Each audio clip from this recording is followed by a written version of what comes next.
Tuturuan ko kayo kung paano kumita sa TikTok gamit yung sound.me sa Google Chrome. Ayan. So, type lang natin yung sound.me.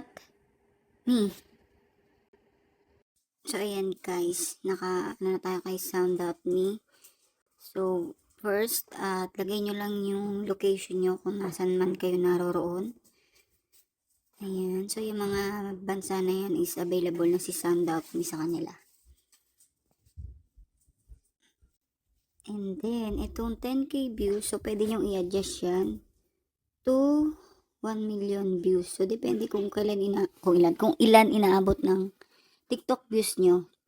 So, syempre, hindi tayo famous. Lagay lang natin sa 1k. Yan. So, yan pala yung possible nakikitain mo sa sound.me pag naka 1k views ka. So, click the sign up as creator.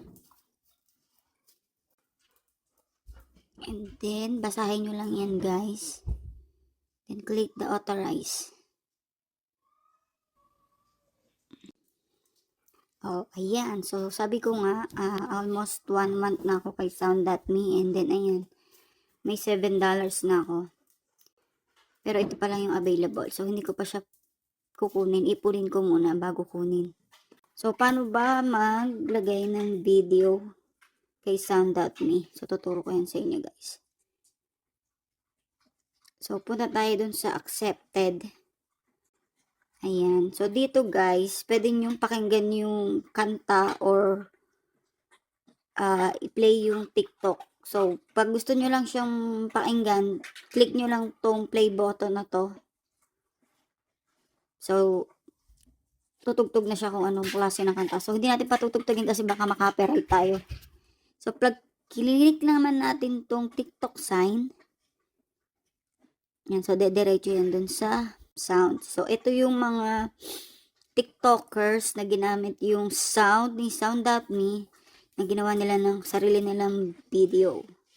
So, it's up to you kung pwede nyong gayahin or pwede kayong gumawa ng sarili nyo. So, as long as gagamitin nyo yung sound ni sound.me. So, okay yan. So, meron na ako naka-ready dyan.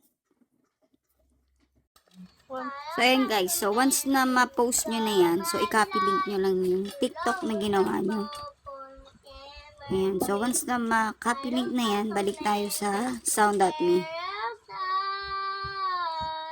Ayan. Then, dito natin siya i-paste. Long press lang, then paste. And then, submit your TikTok. So, yung deadline niya is December 3. And then, kikitain ko is 30 cents. So, pa-cents lang yan. Pero pag naipon yan, lalaki rin yan guys. So, sipag lang. And then, submit your TikTok.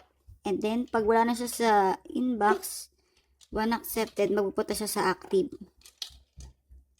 Yan. So, ayan. Your video has been submitted for review. So, need pa nilang i-review kung may approve yung video yung ginawa natin.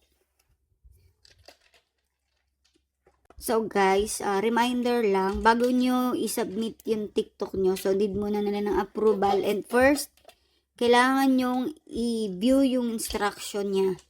So, ayan. Sabi is, you must be in the video. So, kailangan dun sa video yung gagawin mo sa TikTok is nandun ka. So, baka hindi ka ma-approve kung wala ka dun sa video na yun. So, baka ma-decline ka. So, laging i-click yung